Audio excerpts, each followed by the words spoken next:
ট্রাম্পের শুল্ক ঝড়, ডক্টর ইউনূসের ভারত নীতি কিংবা পাকিস্তানের কাশ্মীর যুদ্ধে কৌশলগত বিজয়, এসবের ক্ষোভ এবার প্রকাশ্যে আনল ভারত, তবে একেবারে ব্যতিক্রমী উপায়ে। এবারের দুর্গাপূজায় অসুর বানানো হলো ট্রাম্প ইউনূস এই দুই নেতার আদলে। আর দুর্গার হাতে কাটা নরমণ্ডুতে দেখা গেল পাকিস্তানের প্রধানমন্ত্রী শাহবাজ শরীফকে।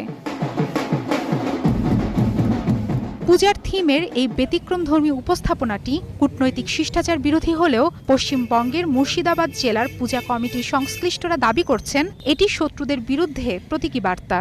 পূজার উৎসব শুরুর দিন থেকেই বিতর্কিত এই থিমের মণ্ডপ ও প্রতিমা দেখতে ভিড় করেন হাজার হাজার ভক্ত ও দর্শনার্থীরা। পূজা কমিটি জানায় তাদের এবারের পূজার থিমের নাম দহন।